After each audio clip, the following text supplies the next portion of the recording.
رب العالمين وصلى الله وسلم وبارك على نبينا محمد وعلى آله وصحبه أجمعين. So before we begin, there's a couple of housekeeping things. The first one being just a reminder to all the parents with children that we do have a concurrent program with the adult program for children, and that is the arts and crafts and other entertainment for our young children that goes on in the kitchen. So if we have children who are 5 years and above, they would qualify for that program, and we encourage them to enter the program if they're not going to sit with us quietly and listen. And if they're under that age, we expect them to constantly be in the supervision of their parents. We do not want little children running around the masjid unsupervised, and so I just want to make that reminder. I also remind brothers and sisters alike that we have tea in the front, and you're welcome to help yourselves to that, and we are allowing that in the musalla. So I just want to make those two announcements, and with that, we will begin. Welcome to another installment of our weekly series studying the sermon, where we, as you all know, we talk about the sermon of the day, Zakaria. Could you just give him space, and just, if you're going to be with us, you're going to be attentive, right? Thank you. Jazakallah khairan. Tayyib. So as you all know, we talk about the sermon of the day. We talk about it in a little bit additional detail, and we allow you the opportunity to contribute to the discussion, ask questions, give feedback, and even critique the khutbah if you so choose. And we always begin at this stage with the title of the khutbah, which was Supremacist Ideology, the Ugliness in Us. And I always like to pause here and ask the audience for your thoughts on what was the main idea of the khutbah. And the reason why we do that, obviously, is because we want to make sure that what we're saying from the minbar, the message we intend to convey, is the one that actually gets conveyed. And so I'd like to hear from anyone in the audience who would like to tell us what, from their perspective, was the main idea. Assalamu alaikum. Wa alaikum assalam wa rahmatullahi wa barakatuh. First of all, Sheikh, I want to thank you. It was really good khutbah today. Jazakallah khair. The main thing that I received from the khutbah today is that we have to control the supremacist mentality within our, the community. We can't think because, it's like history. We can't say because I'm black, I'm better than everybody, or I'm Arab, I'm better than everybody. I'm from this minhaj, I'm better than everybody. We have to, stay far away from this type of mindset as Muslims, because it can be, dangerous to the community. So, Jazakallah khair. Jazakallah khair. A very good contribution. Anybody else? Would anybody else like to say from their perspective what was the main idea? Walaikum salam.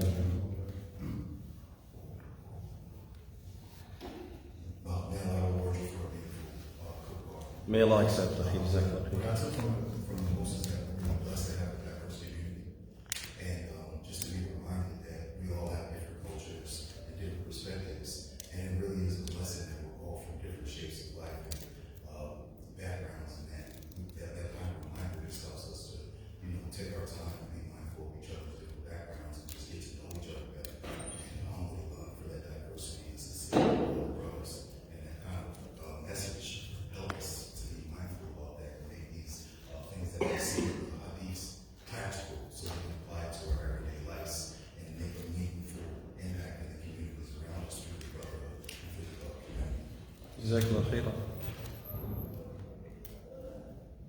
Any other contributions?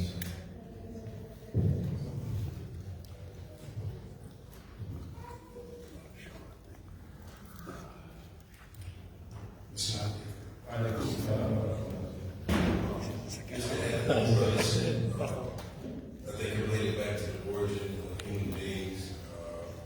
We all come from the soil. I think, as you know, someone had made the statement that our beginning is a filthy sperm. We walk around with fecal matter and urine in our guts today, and when we die, we'll be a filthy corpse. And no matter how much our family loves us, they won't crawl us and degrade us after a certain point. So we have to remember this, and that we are no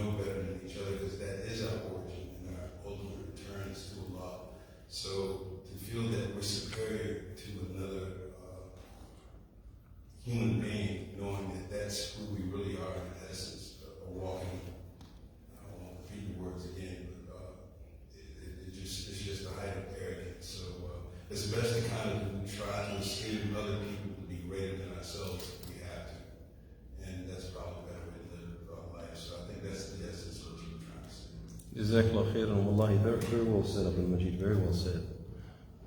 No, keep that out there because they may have, and actually, Zakaria, can I put the word? You just drop it on the other side of it. Just if they need it for future, okay? Shukran, like shit. All right. So I thank you all for making those contributions, and much of what you said is consistent with the message that I wanted to convey. I'll mention three things that where they, I guess, they summarize the message of the khutbah and they give you the main idea of it. The first one was that supremacist ideology is an ugly quality in man that unfortunately is exhibited by some Muslims. That was the first thing. The second thing is that we, as Muslims, must rid ourselves and our communities of it. We have to actively strive to make sure that it does not rear its head in our communities. And last but not least, there are three main keys to doing so. That process of ridding ourselves of supremacist ideology, there are three main keys or steps to doing that. And so those were basically the three main points that we wanted to convey in the khutbah. Now the question comes, why? Why this khutbah?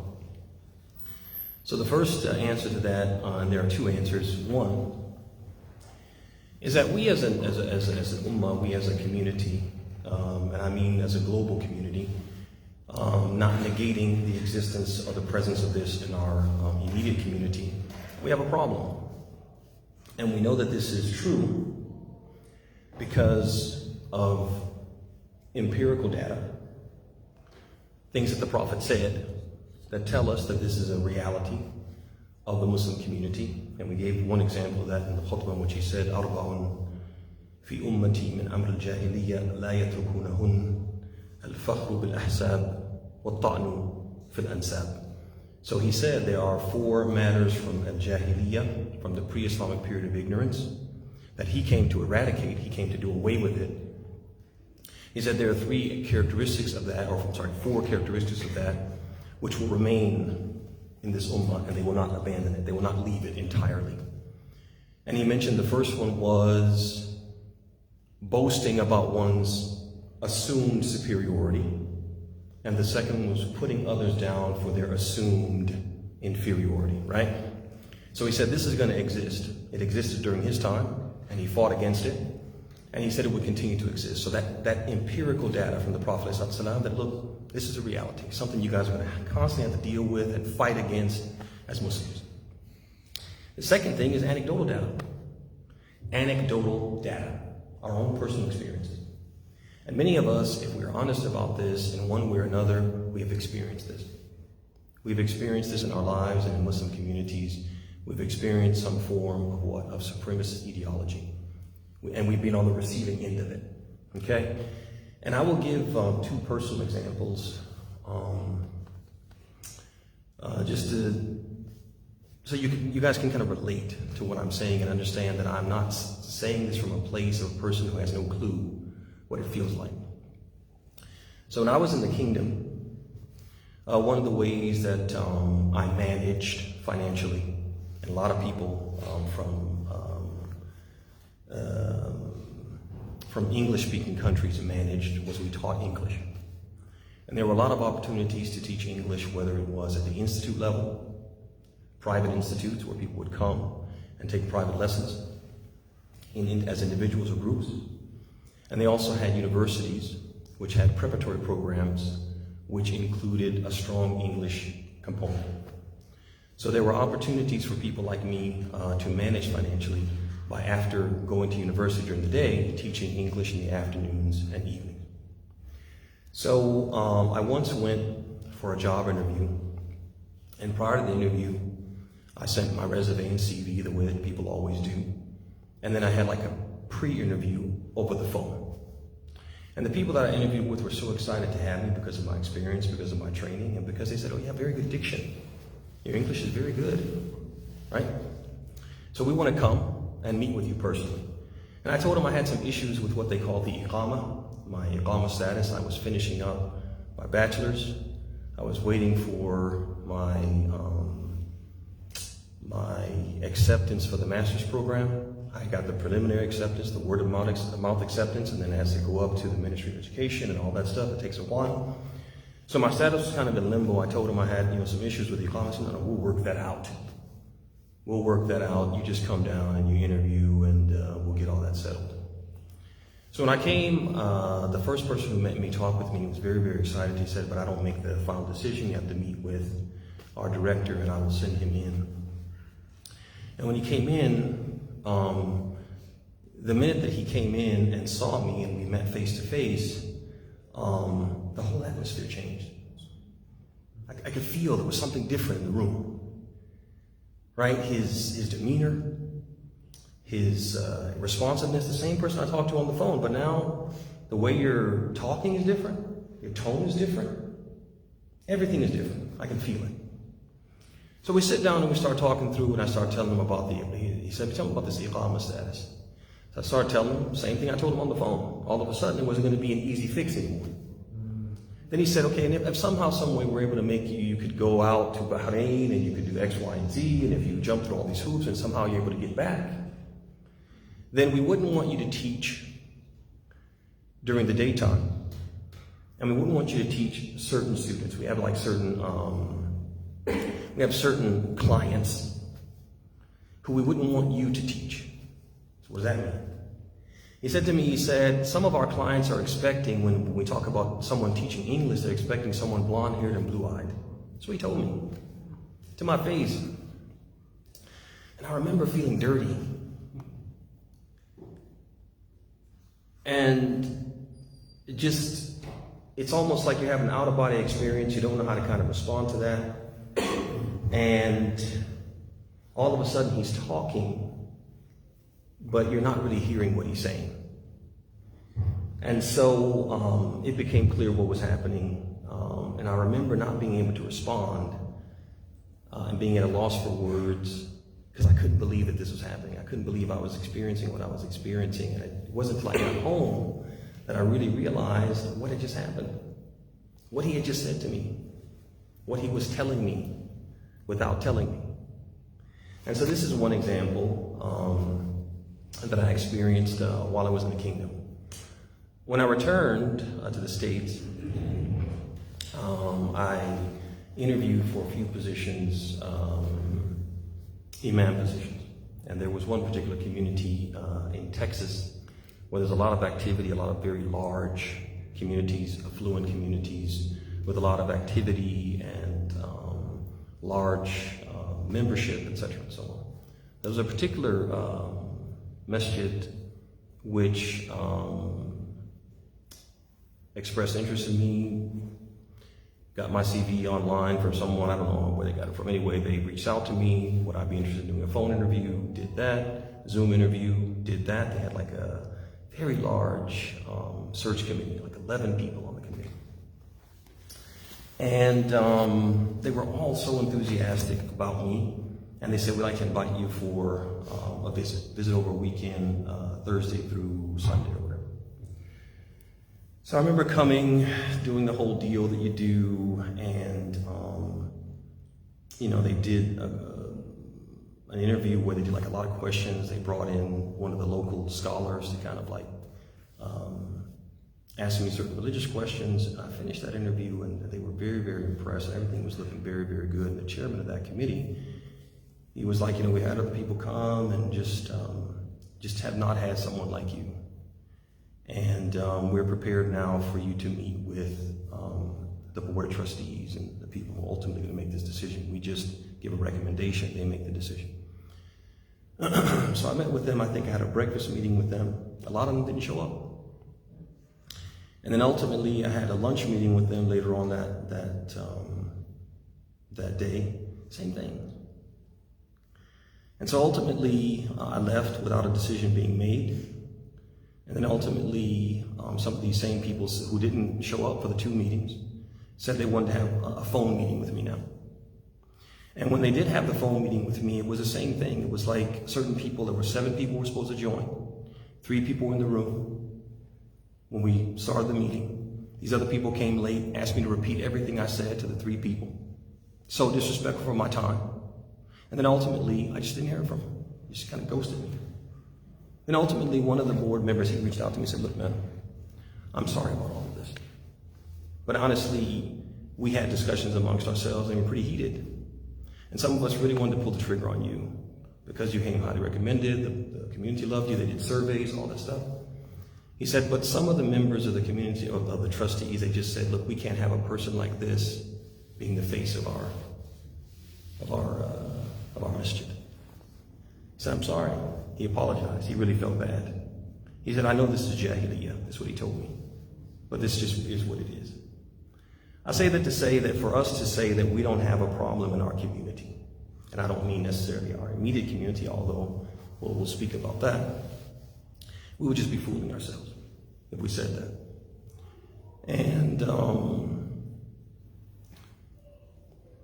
it was very important for me, and I think timely, as I'm going to give you the second reason why, for me to talk about this, to bring this subject to the floor and have a discussion with you. And yesterday was just the beginning. We intend to have a few more discussions, and talk about the issue from a few different angles.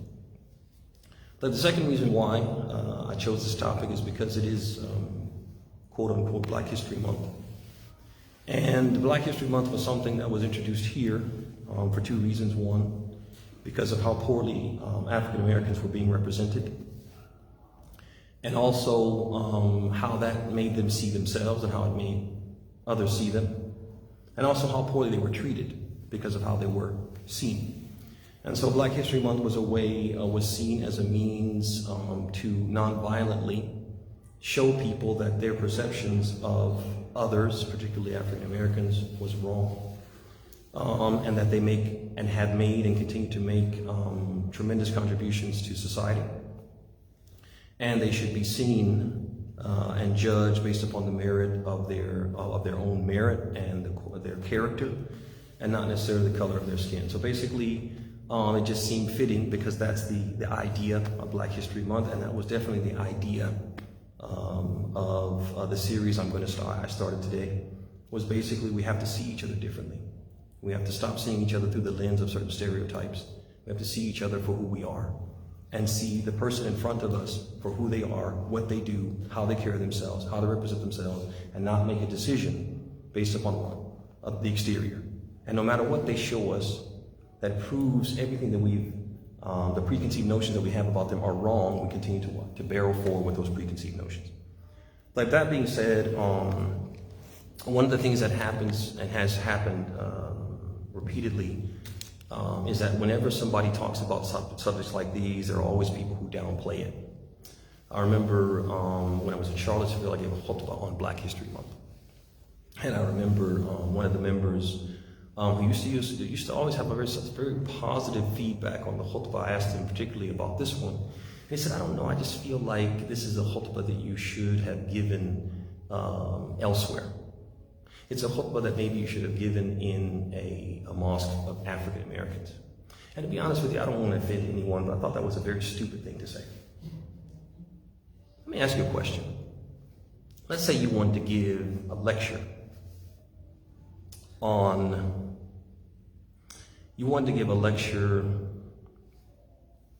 the hardships of homelessness. The hardships of homelessness. Would you give a lecture on the hardships of homelessness to homeless people? Would you? They don't need you to tell them about the they're experiencing it. They're living it. Who needs to hear about the hardships of homelessness? People who don't know what it's like. And who should be educated so that they can do something. They can be inspired to do something about it. So I'm going to ask you honestly, do you need to give a lecture about the fact that black people have done something to black people? No, you need to give it to people who don't see them. And don't see them to have made any contribution, any meaningful contribution to society and civilization, etc. So for him to say, yeah, you should have done it elsewhere, again, it's that whole what? That being dismissive. Why are we talking about this? And generally the people who are dismissive are one of two people. One of them is the person who feels guilty because they commit this. They do this. They don't want to be made to feel guilty and they don't want to be called out. The other one are those who are unaffected by it. And so it annoys them to have to hear about something that they think doesn't exist because they're not affected by it. Why are these people whining about something that doesn't exist? And you see this a lot. For example, among certain people, when people talk about racism, they say, come on, man. Slavery's been over for, there's no racism. Why? Because they're not experiencing it. They think it doesn't exist, but it does exist. Right? And so it's very important for us in the Muslim community when somebody brings this up, not to downplay it or dismiss it, because we haven't experienced it, we haven't seen it ourselves, right? Or because maybe we are, which would be even worse, we're kind of guilty of it, and we just don't want it to be talked about. And we see this a lot right now with what? With the Palestinian situation. You see that certain people are being brought, basically they're being called to account for the atrocities they're committing against them and the oppression that they're meting out. And they don't like that. They feel guilty. If they have souls, they feel guilty, and they don't want people to talk about it. They want to downplay it and dismiss it. It's not as bad as you think. That's what they do. Or you have people who what? Because they are not affected by it, they just dismiss it entirely. So for example, if you look at from the Palestinian perspective, they have these organizations, right? They have the Palestinian Liberation Organization. In the title, tells you something about what they feel and what they feel about themselves. They feel that they are oppressed, they're in bondage, they need to be liberated, they're not free, they're denied freedom. That's why they call it what? The Liberation Organization. You guys see that? That's why they say from the river to the sea, Palestine will be free. You guys see that? Because we feel that we are not free, we're in bondage. You guys see that? There's a message there that they're trying to convey to the world. Similarly, Hamas, which is basically the Islamic resistance movement, they're resisting something. There's some type of oppression. There is some type of struggle that they're engaged in against their oppressors, and they're trying to what? They're trying to push back, and for them, it's a life or death situation. We're resisting being killed by our oppressors. We're resisting being displaced, forcibly displaced by our oppressors. They feel something. But then you have this common reaction, a common response from certain people from a certain ethnicity, white, and with a certain belief system, Judeo-Christian, that will either respond by saying, what? It doesn't exist. These people are whining about nothing, right? Or they will try to somehow, some way, basically gaslight us and tell us we're not seeing what we're seeing because they themselves feel guilty. We have to avoid in the Muslim community doing that. Some people are going to come and say, hey, this thing happened. This thing was said to me. This thing was done to me. And we can't be either one of those two groups. Either we do that sometimes. And then what? We just, we feel guilty, so we don't want to talk about this. We don't want it to be talked about. Or it's not affecting us. Nobody does that to me. And so therefore, what? Why are you whining about it? You guys see that? We can't fall into either one of those two categories. And hopefully we'll come back, circle back, and give an example. The next thing I want to tell you is why this topic was so important to me and why it should be important to every Muslim is because whenever, and if you look at history, whenever supremacist ideology has reared its ugly head, those on the wrong side of it have suffered. And nobody should want anybody to suffer. I'll give some examples from recent history. These are not the only examples, but there's some. The Native American genocide in America that happened because of supremacist ideology. Everything belongs to us. Everything, we're entitled to it. These red people have no right to it. They don't have more right to it than white folks. And so therefore we can do anything to them. And they did. They gave them blankets that had smallpox. There were incidents where they would go to places at times where their guard would be down, like during their festival times. And they would threaten the men and order them to come out, giving the impression that if they came out, their women and children would be safe. They would slaughter the men, and then they would burn down the residence or the homes and the dwellings upon the women and children. They did that. And they did that, and they felt justified in doing that because of what? Because we're supreme. Another example, recent history, chattel slavery in this country. People were kidnapped, they were bought, sold, forced to do hard labor, and considered property in perpetuity. It's not just you a slave. Any children you bear are slaves, and their children and their children's children, and so on in perpetuity. Another example, the Holocaust in Nazi Germany. Basically, Hitler and his cohorts, they believed in absolute Aryan supremacy. They believed they were the master race, and they believed that they had to exterminate all the other lesser and lower races, beginning with with the Jews. Also, apartheid in South Africa. Apartheid in South Africa, just a brutal, separate but unequal system in South Africa. And last but not least, what we are currently seeing in Palestine. And we gave some examples in the khutbah of how these Zionists view the Palestinians as subhuman, and therefore it justifies in their mind the atrocities they commit against them. To the point that on their social media, one of the common descriptions of Palestinians is either as snakes or rats or something that's supposed to be exterminated. You guys see that?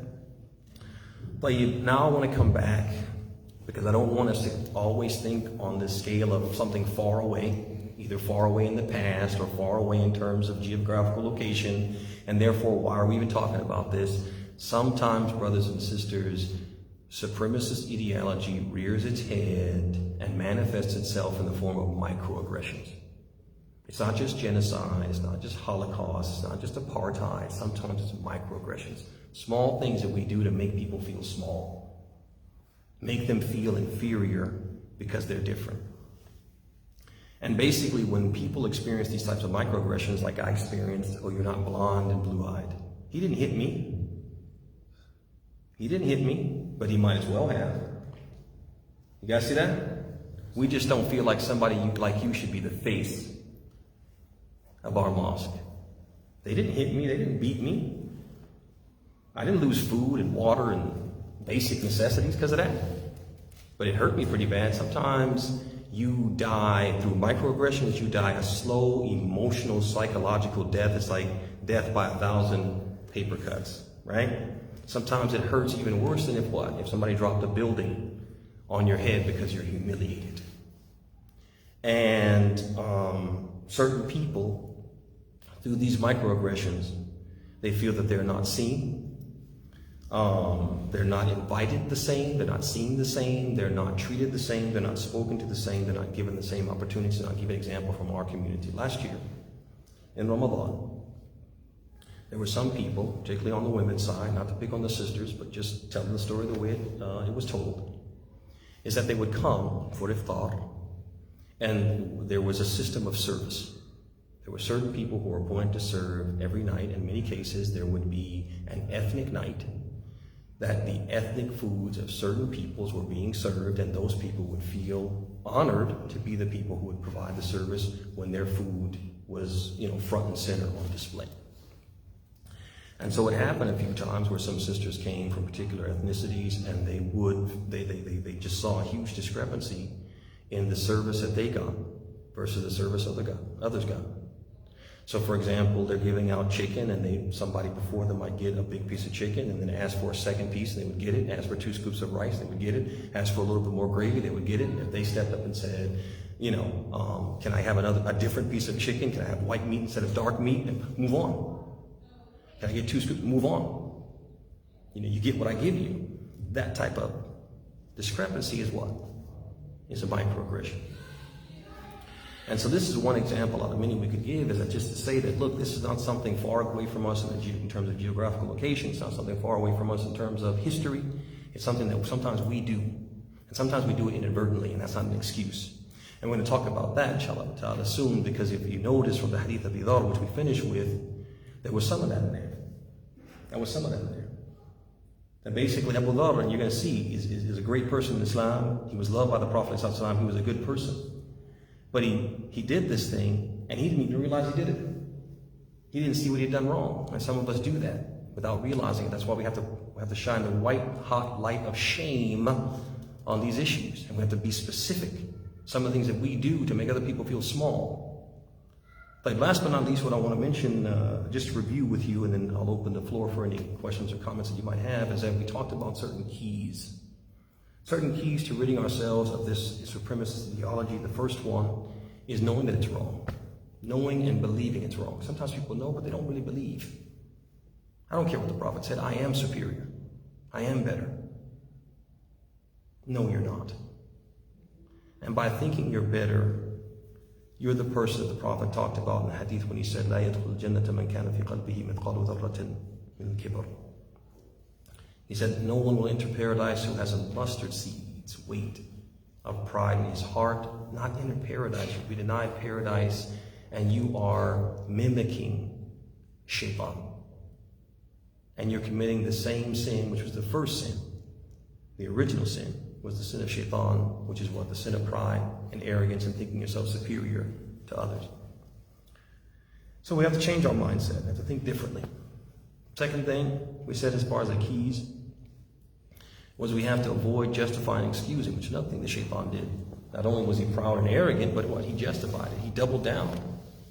Allah said, why didn't you prostrate to the one I created with my two hands? And you would think that wouldn't give a person pause. First of all, it's you who commanded me. And then two, yeah, you created with your two hands. You probably know who should be prostrated to who, or who should be prostrated to whom. But he doubled down. And you got it wrong, God. Allah got it wrong, he said. أنا خير منه خلقته من نار وخلقته خلقتني من نار وخلقته من طين. You created me from fire. You created from clay. Come on, fire is better than clay, right? And then last but not least, once we know better and we get rid of all these excuses that we give ourselves to justify being superior, once we get rid of all that, we have to apply what we know. We can't be the people who know and don't do, right? We can't be the people who know better but don't do better. Once we know better, we have to do better, and that takes work. That takes work. It's not easy. Everybody wants to feel better. It's just our nature. But we have to work to be humble. We have to work to lower ourselves, humble ourselves, and try to put ourselves in a position where we actually feel that others are better than us. Right? Others are better than us. This person is more pious than me. This person is more committed than me. This person is kinder than me. This person is more committed to greeting people than me and smiling in people's face than me. We're always looking at the things that other people do that we don't do and saying, man, I could learn from that person. I could be better. We got to work on that. We always want to be better somehow, some way. We always want to be above people. It's human nature.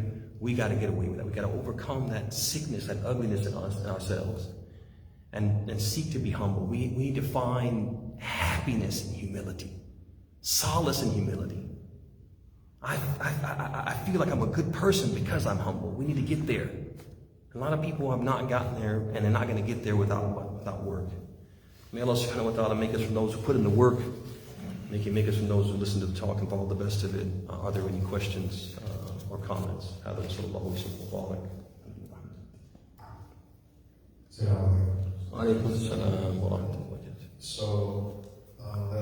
very good. We answered it. So in my career, I faced a lot of these things that you spoke about today. Just recently, a lady who works at a different desk than me, she's an admin personnel as well. And I just found it strange. She used to always say good morning to me. Mm-hmm. And ever since we got my religious accommodation approved and everything in the military, she just don't speak to me. SubhanAllah. I say good morning and she literally walk past me and not speak to me. And I know she's a Christian woman. What I found weird is the other day she came and she dropped some paperwork off inside the desk. And I'm getting to something. We were talking about pride and stuff like that, but and arrogance. But she dropped the paperwork in the desk. I took a look at it. It wasn't for me. It was for my coworker who works at my section, one of the people who works under me. So I just took a look at it.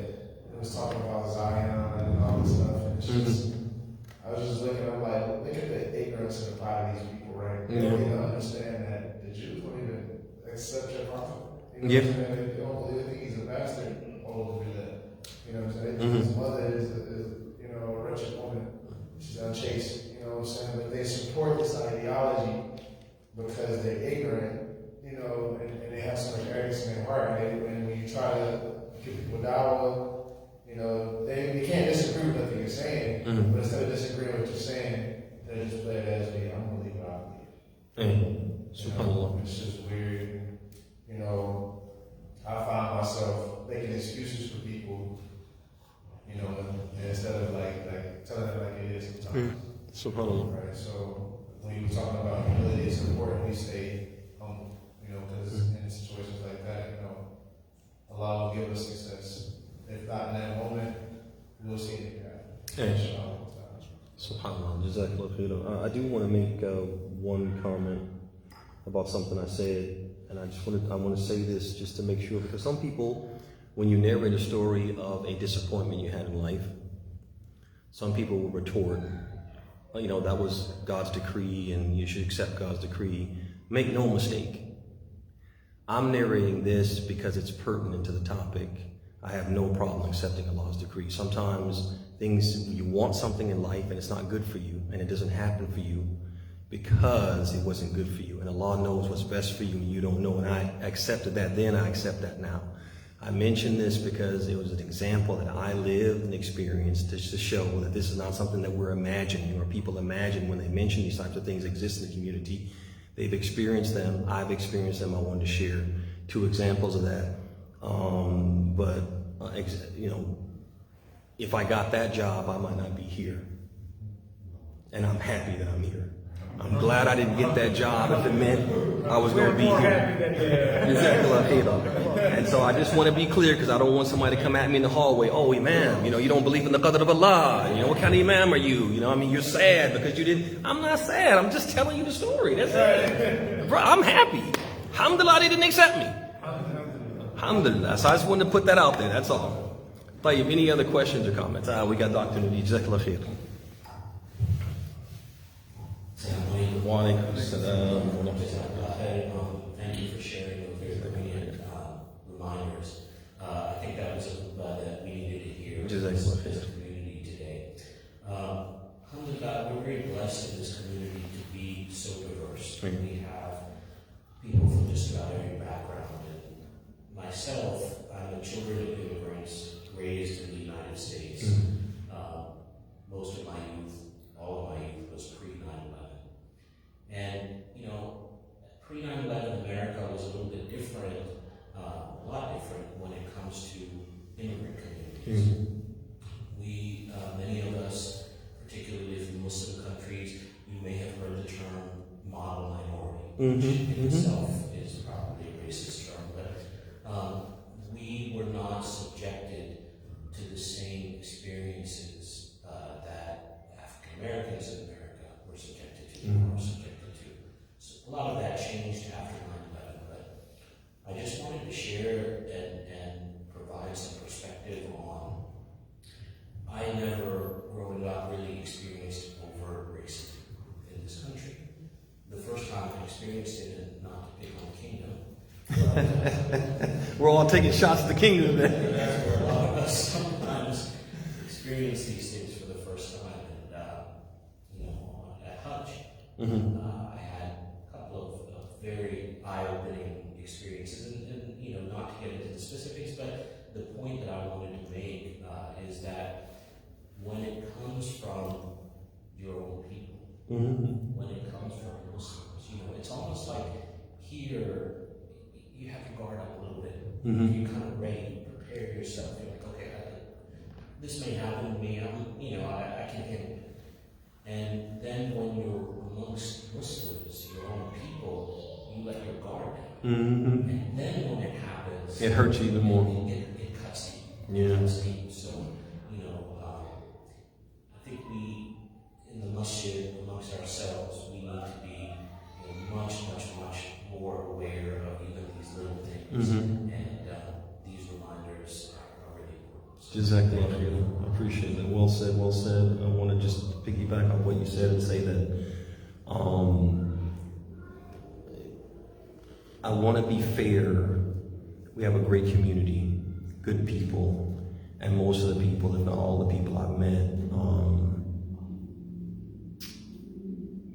you see there's a commitment, you know, to being together and trying to look at each other and see each other, etc. That doesn't mean that we don't have some cracks in the dam, so to speak. And what we always want to do is be ahead of the game.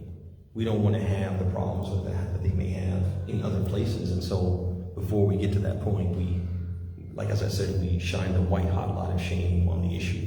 We talk about it. And so that prevents us from getting there. So I just want to be fair. We don't have like some chronic issue. But we do have, and it's always going to kind of be there because we're human.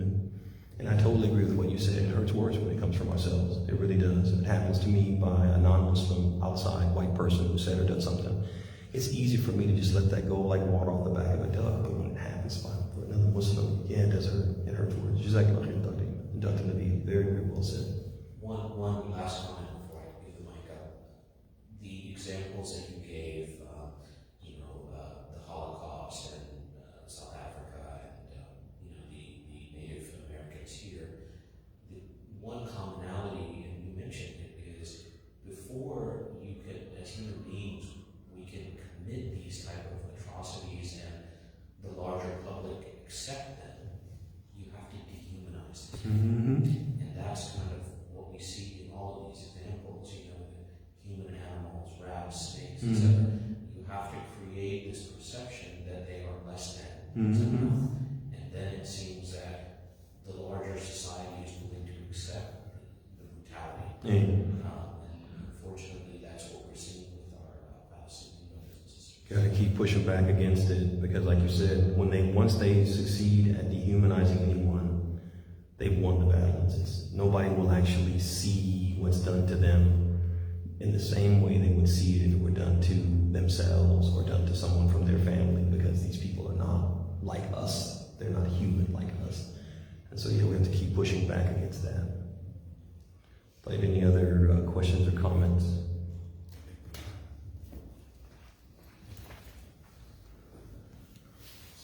Wa alaikum assalam wa rahmatullahi wa barakatuh. Sorry, I keep getting on mic. I've been to a few other masajid around the state that are very diverse like this, but I think as a whole, we're much, much, much closer in this way this mission came together, starting at the Masonic Temple, the Boys and Girls Clubs, the pharmacy where people had to set up, break down tables, set up tables, bring food. People got to know each other from diverse backgrounds. And so I believe we all as a whole know each other because of the way the mission was formed. And there's more of a closeness because the only time I feel, like me personally, anything strange is when people come from other sections. I'm trying to be as vague as possible. And you sit down at the table with them and then they casually excuse themselves. And I have to remind myself, like, oh, I forgot. These people aren't from Pig. They're from another nation. And I'll leave it like that. So I think, sometimes the problems that people have, sometimes people are minors. Sometimes people, they might complain about something that happened in the mission, complain about something that happened with the neighbor, something at work. Some people are wise. We have to also bring that reality to it. And not to necessarily just accept what that person is saying. What's the other side of the story? Maybe they have a misconception of something that happened. So I wouldn't be real quick. I'm just really, really biased towards the pick. And what I've seen, I think it's as a whole, and you qualified. You said, yes, it's good. But I think this is a very, very, very close-knit community. Sometimes people from the same background, same skin color, same language, have problems. And that's a fact. That's a fact. It's not, so that's just a part of the human experience. If we were all the same color, all the same language, all the same background, someone's going to be jealous of somebody, envy somebody, all these internal things which you're teaching, the internalism, where we try to improve and raise above our natural instinct and get above that and be the best person we can be, vis-a-vis Allah. But I think a lot of these problems we see is just people reading into situations. And, we just need to try to get try to understand what's going on. So anyway, again, I'm totally biased. I think this is a very close thing. I don't see all this, that problem here at all. Not to contradict what you're saying. No. Jazakallah khairan. We're on the same page. Jazakallah khairan. Any other comments or questions or feedback? Sisters, brothers, going once? So you want to talk about Abd'Llah, right? Yeah, so basically today was kind of an introduction to a series that we're going to do. And what we'll be doing hopefully in the next couple of weeks is talking in more detail about some of the lessons we can take from the hadith that we close with, which is the hadith of Abd'Llah. There's a lot to learn. And in the evening, next week, we're going to do some practical exercises on which kind of highlight the reality of implicit bias. I've got some good stuff in store for you guys. Teaches us about this concept that people just, there's a book called The Blind Spot. And the reason why it's called the blind spot is because implicit bias is usually what? It's a blind spot for people. They don't even realize they have it. I don't know if you guys remember, a few years back, I think it was not long after the George Floyd incident, it was during COVID. There was a guy, an African-American guy, he was into bird watching. And he was in Central Park. And he was in the area that's dedicated for bird watching. And if you are in that park and you have a dog, that dog has to be on a leash. Because if the dog is on a leash, no birds will come to the areas where the people who want to observe the birds are at, basically. So there was a woman there, her name I think it was Annie Cooper or something like that, if I remember her name correctly.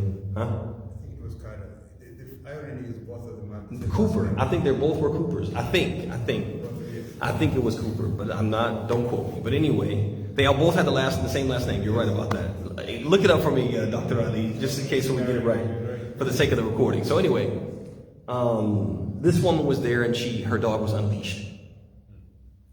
And the African-American man, he kindly asked her, he said, hey, there's signs. You have to have your dogs leashed because of the birds. And I'm here, I'm a bird watcher, and I'm here to watch the birds.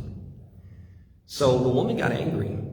She got upset, and she refused to leash her dog.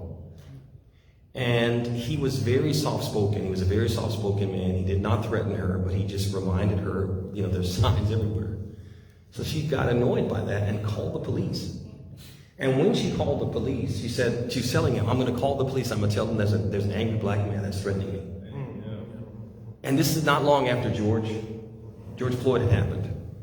It was Amy Cooper. And Christian Cooper.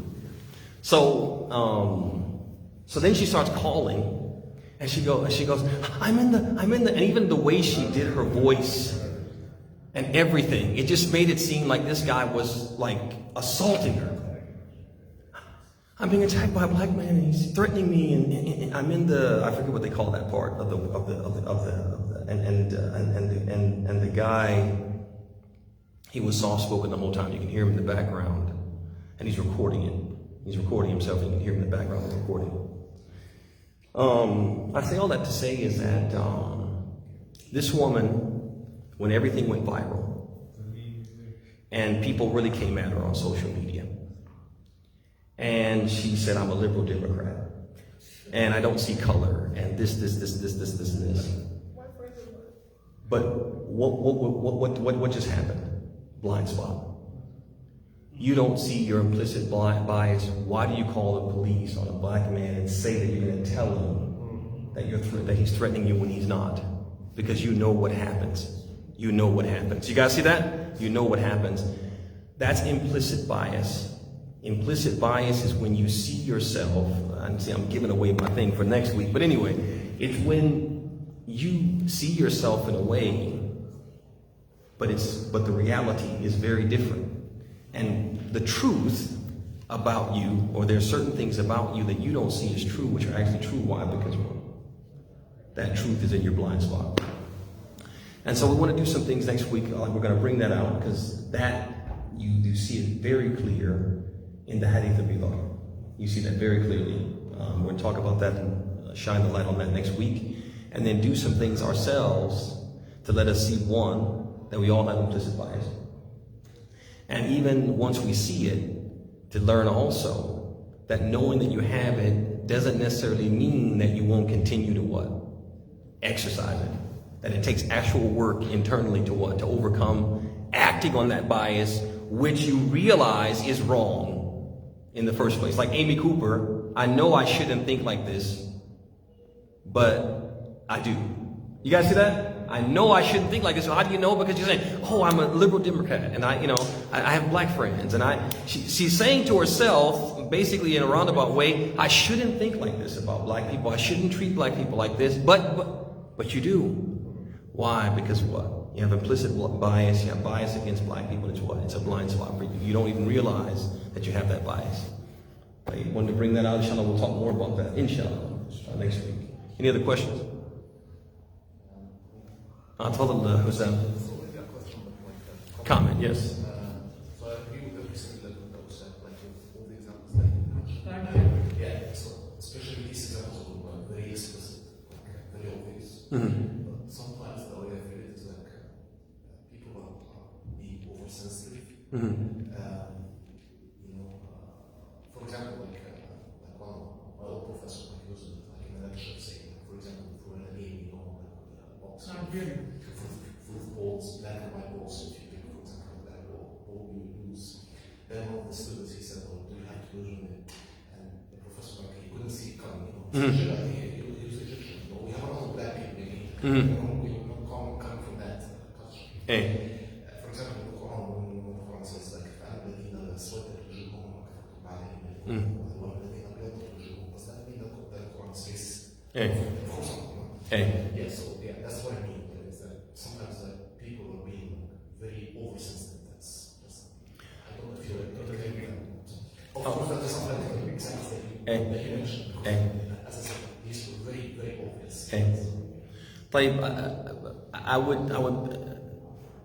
totally respect what you said, Hussein. I totally respect what you said, and I'm not saying that there's no truth in it, but I think we have to be very careful as outsiders looking in,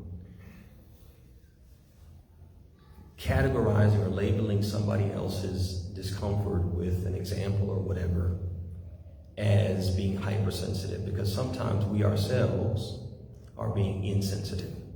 We are being racially sensitive, and we don't even realize it. I'll give you an example.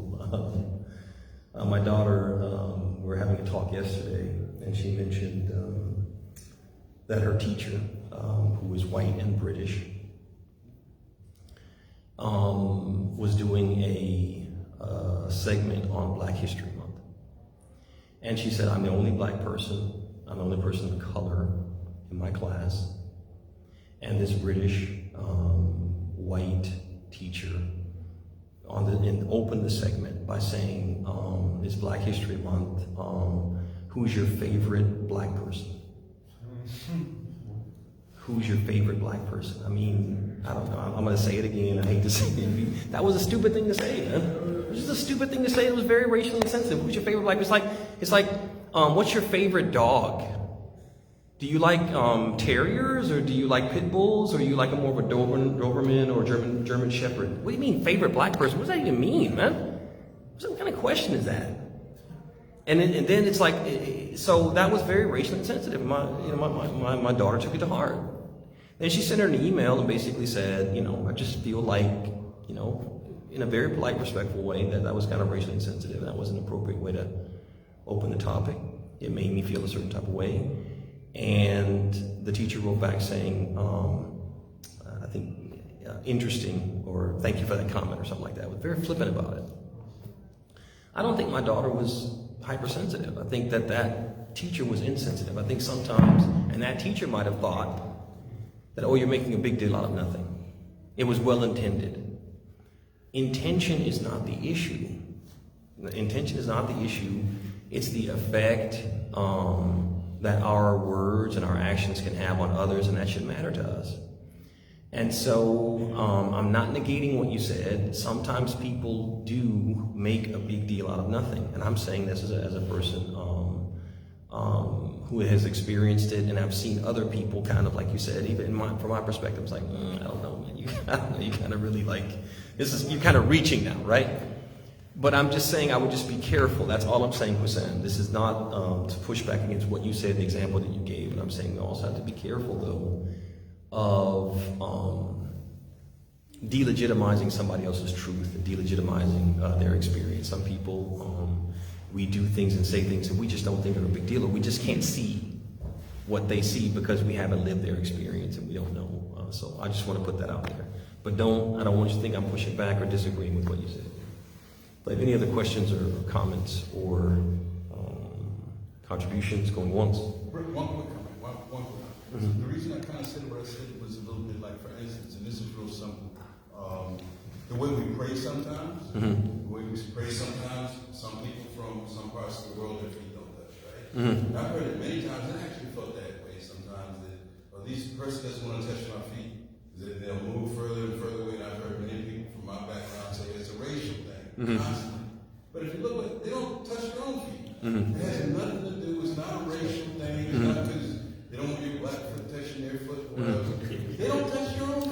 But they take that and give the whole opposite out of something. Subhanallah, Things subhanallah. like this, all kinds of examples run rampant. Someone takes something that feelings, they create a whole story, and you run and spread it. And that's the reality. Well said, and very good example. MashaAllah. Amen to that, brother. Alhamdulillah. And with that, brothers and sisters, we'll bring today's program to a close. Thank you all for coming. Assalamu alaikum wa rahmatullahi wa barakatuh. Wa sallallahu wa sallam wa barakatuh.